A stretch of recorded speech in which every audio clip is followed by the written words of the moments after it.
Bonjour à tous, nous sommes mardi, voici la quotidienne du 13 octobre. Tout d'abord, retour sur le conseil communal de Gland jeudi dernier avec ses 5 noms et 2 abstentions. C'était quasiment un carton plein pour le vote concernant le préavis municipal consistant à acheter la parcelle du VVF. En sport, on garde le rythme avec 2 invités, Raymond Girardet et Alain Bercier. À 2, ils ont couru plus de 600 km pour l'association Compassion Suisse. En culture, rencontre avec Madame, avec sa guitare, elle nous chante son vécu de femme, d'artiste, mais aussi de maman. En plateau, elle nous présente son nouvel EP, Madame.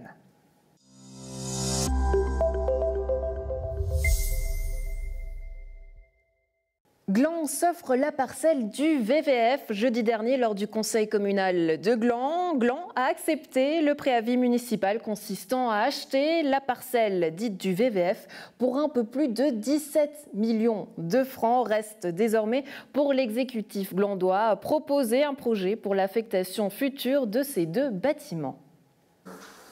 Le conseil a suivi notre commission technique ainsi que la commission des finances sur cet achat que nous, commission technique, considérions comme une réelle opportunité, pas tellement par le fait que ça soit emblématique, que le bâtiment du VVF soit sur cette parcelle, mais surtout qu'on ait plus de 10 000 mètres carrés disponibles et 10 000 mètres qui peuvent être utilisés, construits. C'est une excellente nouvelle. Je pense que c'est un lieu qui va pouvoir permettre d'avoir des projets multiples et variés pour les dizaines d'années à venir et pour les générations futures aussi. C'est la possibilité d'avoir du terrain, donc de pouvoir faire des projets à nous. La commission des finances était unanime pour dire qu'il fallait l'acheter. La commission technique a rendu qu'un rapport, mais pourtant le débat était bien autour de cette commission technique avec notamment un membre qui a hésité à produire un rapport de minorité. La commission technique, au début des discussions, était très partagée. On va dire qu'il y avait plus qu'un membre qui n'était pas pour cet achat, qui ne comprenait pas les motifs, et on a passablement débattu, ce qui fait que j'avais demandé un délai pour la remise du rapport, parce qu'on avait beaucoup de questions à poser à la municipalité, on a dû attendre les réponses. On a ensuite débattu tous ensemble, en connaissance de cause, avec les réponses de la municipalité. Et finalement, la grande majorité de la commission s'est ralliée et était favorable à cet achat. Vous avez été suivi par la commission des finances. La commission technique, elle, a émis une série de vœux, dont le fait d'avoir une vision globale des besoins des locaux sur la commune, éventuellement de regrouper toute l'administration sur le site, voire d'étudier en fonction de l'utilisation un partage entre le privé et le public. Oui, et ces vœux sont logiques et cohérents. Donc nous avons répondu qu'effectivement c'est ce que nous allons faire. Pour l'instant, l'idée par rapport à la centralité de la chose, notamment, c'était plutôt de regrouper l'administration à Gare Sud. Mais cette acquisition-là va nous permettre justement de pouvoir réfléchir à tout ce qu'on pourrait faire aux différents endroits. Le but de ces vœux, c'était surtout lié à l'inquiétude qui était au départ, de dire oui, mais on achète une parcelle énorme, on achète des bâtiments très grands, et puis leur affectation, on la connaît finalement pas. Mais je crois que c'est un petit peu l'essence même de ce genre d'acquisition, c'est qu'on va faire en sorte de répondre aux attentes de société, des attentes des services communaux, des attentes d'un maximum de monde. La première phase, justement, ce sera quoi ? Alors la première phase, c'est dans les bâtiments existants. Dans le petit bâtiment dessous de celui qu'on voit bien depuis la route, il y a un petit bâtiment où là, on aimerait pouvoir mettre une crèche. C'est faisable assez vite et puis on a toujours besoin de crèche ici à Gland. Et puis dans l'autre bâtiment, on parlait justement d'une bibliothèque, d'un café-restaurant avec une petite scène ouverte dans l'auditoire qu'il y a. Ça serait vraiment une petite scène ouverte pour une trentaine de personnes dans le public, et ça, il n'y a pas tellement finalement de ces scènes-là. Faire aussi justement via la promotion économique, c'est aussi mon dicaster, des coworking, une maison des associations, et éventuellement ce genre de choses qui demandent aussi moins de travaux. C'est intéressant d'avoir ces éléments-là. Donc c'est un petit peu ça les projets de base dans ces bâtiments existants.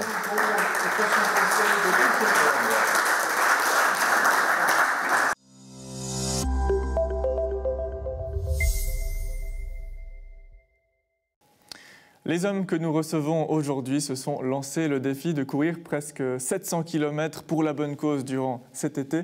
Raymond Girardet et Alain Versier, bonjour messieurs, merci d'être avec nous. Bonjour. On va commencer avec toi Raymond. Courir 670 km avec Alain, c'est pas un peu fou comme défi? Alors 670 divisé par 2. Donc on en a fait 335 chacun. Ça reste beaucoup. Ça reste beaucoup, mais une fois qu'on est entraîné, qu'on est motivé, ça passe très très bien. C'est pas fou. Alain, l'idée n'est pas venue de toi, mais tu t'es assez rapidement fait embarquer dans le projet. Oui, la motivation du projet de Raymond était... je ne peux pas passer à côté. Ayant déjà participé avec lui sur un projet comme ça pour Compassion, je me suis tout de suite joint à la cause. Justement, vous courez pour la bonne cause, pour l'association Compassion. Alors explique-nous un petit peu en quoi consiste cette association. Compassion, qui existe depuis une quarantaine d'années, partie d'Amérique, qui parraine plus de 2 millions d'enfants dans 25 pays du monde.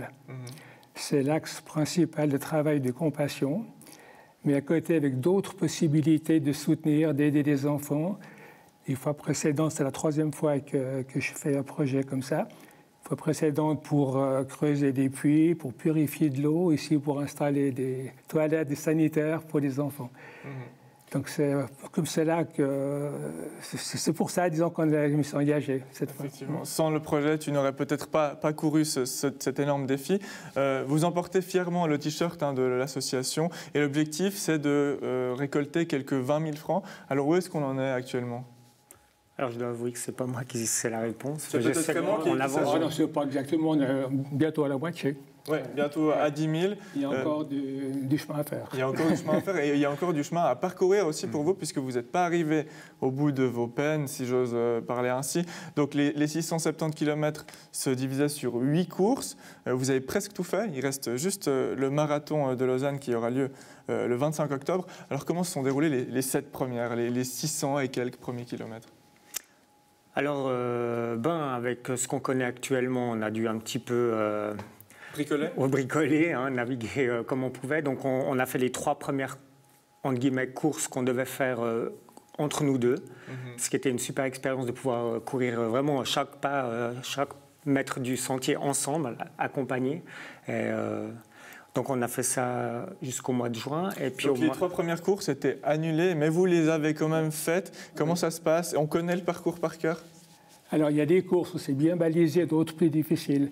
Alors, on n'a pas toujours suivi le parcours exact, mais on a en tout cas fait les kilomètres et le dénivelé. Ça, on était dans les chiffres. Les montres qui ont témoigné. Alors, une montre très précise, on a fait exactement ce qui était marqué sur le programme. Donc ça, c'était pour les 3 premières courses, mais ensuite, d'autres courses ont quand même pu avoir lieu. Ouais, on a eu la chance de pouvoir faire le trail des Hauts-Forts en France voisine. On a enchaîné avec un trail sur Zinal, le trail des Bessaux. Donc c'est vrai que actuellement, c'est la seule course qu'on a pu réaliser avec un dossard. Exactement. Ouais. Est-ce qu'on se met des objectifs en termes de chrono quand on court comme ça pour le défi sur les 8 étapes? Est-ce qu'il y a aussi des objectifs pour course par course? Non. C'est quoi l'objectif? L'objectif, c'est d'avoir du plaisir à courir, être plus motivé de faire ses efforts parce qu'il y a quand même autre chose qu'uniquement la course à pied. Mais ce n'est pas à mon âge, un petit peu moins, que je vais me fixer des objectifs chronométriques. C'est le plaisir de courir, c'est tout. Et vous courez pendant de nombreuses heures ensemble, particulièrement cet été. Qu'est-ce qu'on partage quand on court? Est-ce qu'on parle? Est-ce qu'on partage des anecdotes? Exactement. On partage un petit peu... les anecdotes de course à pied qu'on a vécues ensemble. Et puis après, vu qu'on pratique un peu le même métier, on partage aussi ça. Et puis il y a aussi des longs moments de silence parce que ça fait partie de notre sport, qui est assez solitaire. Raymond, j'ose dire ton âge? 73 ans. Oui, tu as 73 ans et c'est probablement un de tes derniers défis d'une telle ampleur, on peut dire ça. Oui. Est-ce que tu as envie de faire encore autre chose ou tu termineras par ces nombreux kilomètres? C'est la moitié de 670, 335 km. Non, j'ai encore envie de courir le plus longtemps possible. mais c'est clair, avec des distances, des dénivelés adaptés à mon âge. Exactement. C'est tout à ton honneur. Finalement, le marathon de Lausanne, donc, ça sera la dernière course. Qu'est-ce qu'on peut vous souhaiter pour cette occasion? 42 km, un peu plus. Oui, ça sera particulier. Hein. C'est une espèce de départ contre la montre, comme ça, un départ toutes les 5 secondes. Donc, ce ne sera pas une grosse foule. De toute façon, ce qu'on se souhaite, c'est du plaisir. Hein. Et puis, si on peut éviter la neige, je crois que ce serait pas mal. Ouais, effectivement. Et Raymond ne pourra qu'acquiescer. Raymond, pour terminer, ce marathon, il aura un goût particulier, cette dernière course du défi des 8? Oui, bien sûr, parce qu'en faisant ça, ça boucle la boucle, comme on dit. Malgré les circonstances particulières cette année, on a quand même réussi à faire toutes les courses, à enchaîner ce qu'on voulait faire, ce qui n'était pas sûr au début de la saison, c'est pas ce qu'on allait faire. Donc c'est quand même un plaisir, même si on a quand même dû pas mal modifier et changer, surtout moi. J'ai été inscrit les 120 km sur le semi-marathon des Sables à Fuerteventura, qui a forcément été annulé. C'est pour cela que je me suis rabattu sur un parcours en Suisse. Et vous avez dû donc faire en fonction des courses qui avaient lieu. En tout cas, merci beaucoup. On rappelle que vous courez pour l'association Compassion. Et puis la dernière course, ce sera le marathon de Lausanne le 25 octobre. Merci beaucoup.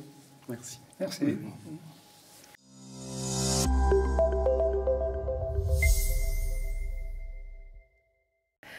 Auteure, compositrice et interprète, Madame est une artiste aux 1000 facettes. Avec sa guitare, elle chante son vécu de femme, de maman et d'artiste. Aujourd'hui, elle nous présente son nouvel EP, Madame. Madame, bonjour, merci d'être avec nous. Alors, j'aimerais commencer tout simplement. Qui est Madame? Eh bien, Madame, donc je suis chanteuse. Je suis chanteuse, compositrice et interprète. Et je chante des chansons à message. Je raconte des événements de vie. Je chante la vie à chacun. Je chante surtout la vie de chacun. J'aimerais revenir un petit peu sur votre parcours, puisque aujourd'hui vous avez installé vos valises à Nyon, et puis vous venez d'une famille de musiciens. La musique et vous, comment est-ce que tout commence? Toute petite. J'ai commencé à chanter toute petite. Je viens d'une famille de musiciens. Tout le monde est musicien à la maison, plutôt classique. Donc pour moi, ça a été différent. Voilà, ça a été la guitare, à peu près vers 15 ans. Mais j'ai commencé par un instrument beaucoup plus classique que je tairais jusque-là. Mais voilà, c'était la guitare à partir de 15 ans. Et puis le chant, bien sûr. Ouais, la guitare aujourd'hui qui vous accompagne un peu partout, c'est votre binôme. Qu'est-ce qu'elle vous procure, cette guitare? La guitare, ça donne l'occasion de chanter partout. On peut l'emmener partout avec soi. La guitare, on peut l'emmener au bord du lac, on peut l'emmener, voilà. Et c'est vrai qu'elle m'accompagne à peu près partout. Et c'est pour moi aussi l'occasion de composer, d'écrire. Sans elle, j'y arrive pas. La guitare, voilà, l'amener un peu partout, parce que c'est un peu votre objectif, c'est finalement partager cette musique. D'ailleurs, cette période a été un petit peu compliquée pour vous, comme de nombreux artistes, on y reviendra d'ici quelques instants. Mais voilà, ce nouvel EP, il est là, c'est Madame. Vernissage annulé, tout tombe à l'eau. Là, comment ça se passe? C'est très compliqué, mais on avance toujours.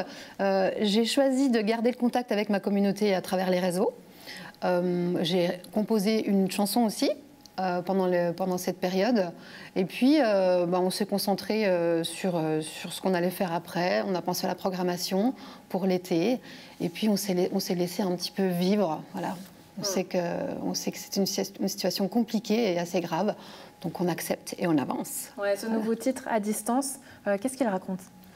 Il raconte les liens qu'on a pu tisser. C'est le meilleur, je trouve. J'ai gardé le meilleur pour cette chanson, le meilleur de ce qui s'est passé. C'est-à-dire que les gens devaient se voir, devaient se rencontrer par n'importe quelle façon. Il fallait s'appeler, se voir, par les nouvelles technologies, bien sûr. J'ai vu même des gens aller en bas dans les maisons de retraite. Ils sont restés en bas alors que les personnes âgées étaient à la fenêtre pour leur chanter des chansons. Il s'est passé des choses incroyables et c'est ça que j'ai voulu raconter. Même si les écoles étaient fermées, souvent aussi les églises, enfin je raconte un tas de choses comme ça. Et ce sont les liens qui ont été créés en fait pendant cette période, les liens dorés en couleur. C'est comme ça que je les voyais. Donc c'est pour ça que c'est une bossa nova.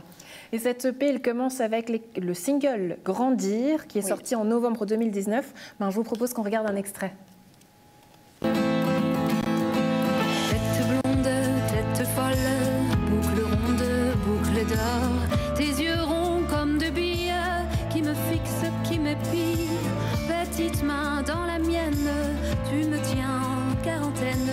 T'es trop homme, petit homme, ont depuis changé la donne. Et j'en veux de toi encore, à la vie, à la mort.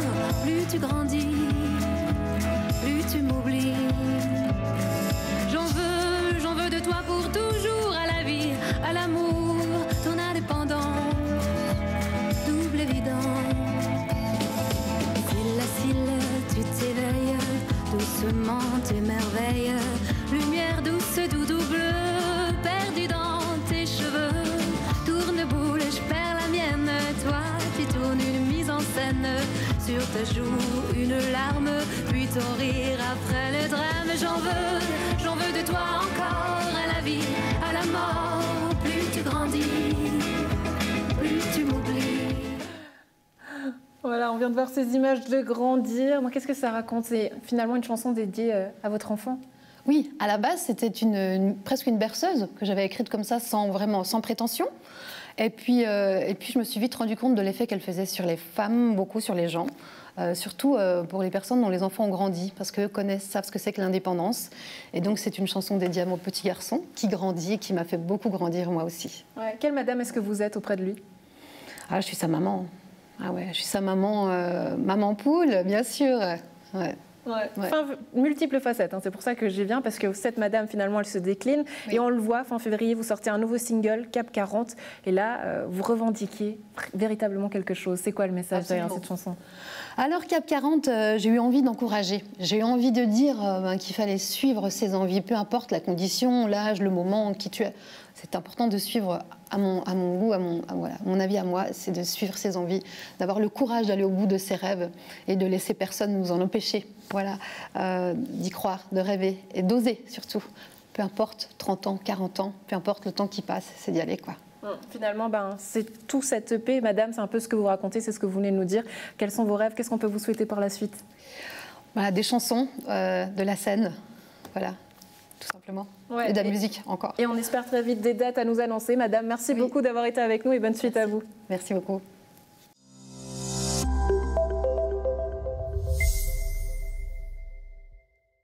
C'est tout pour la quotidienne du 13 octobre. On se retrouve demain. Bonne suite de programme sur Nyon Région Télévision.